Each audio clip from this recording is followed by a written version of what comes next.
Hello everyone, this is Cobalt. This is the next video in my character analysis series for Brawlhalla.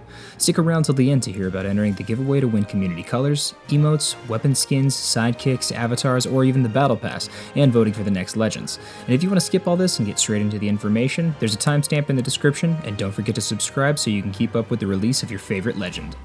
In these analyses, I wanted to focus solely on the character's signatures. Light attack combos are covered much more in depth than I ever could elsewhere and function pseudo-comparably for all characters of that weapon class. So I'm not going to be discussing the general neutral of the character with their weapons unless it pertains in some way to their signatures.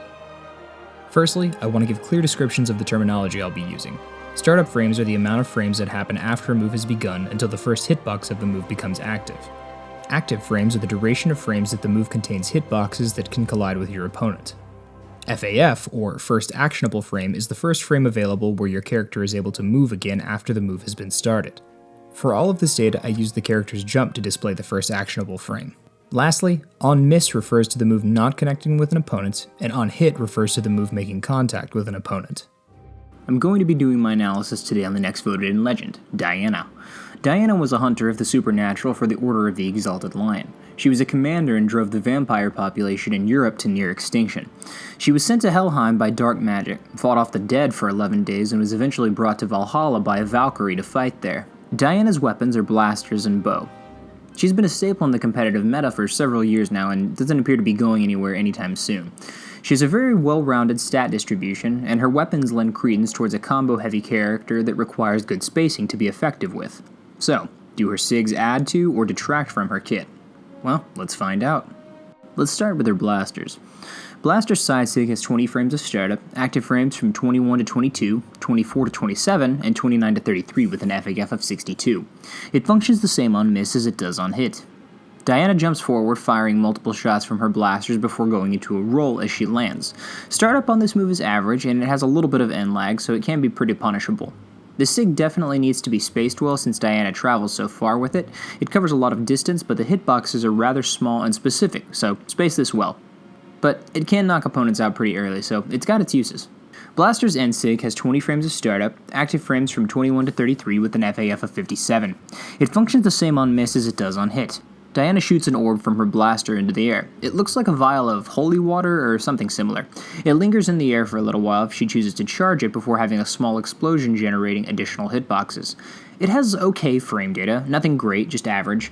It's really good at catching opponents jumping or trying to recover high. It's definitely got its utility, especially since you can let it linger for a bit before pulling the trigger, providing a looming trigger bomb of a hitbox. Blaster down SIG has 19 frames of startup, active frames from 20 to 24, and 34 to 40 with an FAF of 62. It functions differently on miss than it does on hit. It functions as a command grab on hit with a new FAF of 107.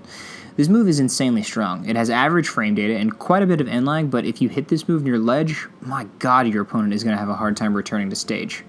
This is going to be a common theme with her SIGs, just so you know. The amount of active frames this move has are pretty good too, having only 10 active frames, but they're spaced to where their intervals can catch opponents pretty well. Next up is her bow. Bow's side SIG has 19 frames of startup, active frames from 20 to 35, and 46 to 50 with an FAF of 72. It functions the same on miss as it does on hit. It has pretty good startup with a high amount of active frames and can even hit behind her. This SIG is excellent at getting dodge reads after sidelight, and this thing catches opponents really well. It has some high end lag, so it can be punishable if you miss, but the risk reward of this move is pretty large, and it can knock out opponents pretty early. Bow end SIG has 16 frames of startup, active frames from 70 to 28 with an FAF of 53. It functions differently on miss than it does on hit. Should the initial hit connect, it converts into a second hit with active frames from 48 to 54 with a new FAF of 59. Diana jumps upward, extending her bow forward.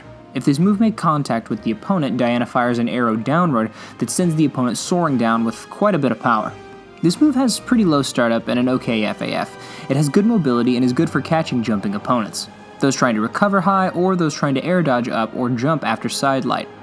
It also catches neutral air dodges after neutral light, so this SIG has some creative mix-up options and really good coverage. Super solid SIG in my opinion. Bow down SIG has 14 frames of startup, active frames from 15 to 22 with an FAF of 45. It functions differently on miss than it does on hit. It functions as a command grab on hit with a new FAF of 97. Diana twirls her bow in front of her, and should it hit, Diana shoots an arrow at her opponent. attached to a rope, and pulls the rope back towards her, sending the opponent past her and downwards in the opposite direction. Honestly, I think this SIG is insanely good. It doesn't have good range, but it has incredibly low startup and pretty good FAF as well. The SIG is useful thanks to its utility. It has strong knockout potential, and after spot dodging an attack from an opponent, it serves as an excellent fast punish option with high strength. Also, command grabs function a little weird in this game. So overall, her SIGs are pretty good in terms of frame data. They have semi-low startup, a pretty good amount of active frames, though they do have a fair bit of end lag. Her SIGs are all really strong, especially her command grabs. They're able to knock out opponents as early as orange even with her average strength stat, so they're certainly really good in that regard. Not to mention that Bow End SIG has really quick startup and semi-low end lag. It is insanely good at catching opponents whenever you're facing them at ledge, and throws them down with an insane amount of force. A lot of her SIGs send the opponents downwards, Bow End SIG and Down SIG, as well as Blaster's Down SIG. They have really good utility for this reason because it puts the opponents in a really disadvantageous position. Either they die really early or they're in prime position to be edgeguarded, which both Bow and Blasters are pretty good at. The frame data on these moves isn't the best, but they're pretty good, and when coupled with the utility of her moves, I think that her SIGs are a real force to be reckoned with. Her bow SIG conversions out of light attacks I think are one aspect of her character that makes her incredibly threatening and scary to play against. Her SIGs are definitely an integral part of her kit, and I expect her to be making waves in the competitive scene for many years to come. Today's code to put down in the comments is Themyscira, along with your Twitter handle, and if you get that reference, I appreciate it.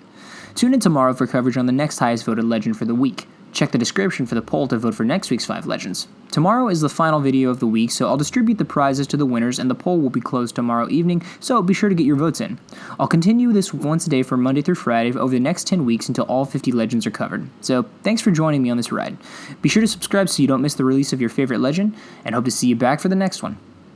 Once again, I'm Cobalt, and thanks for watching.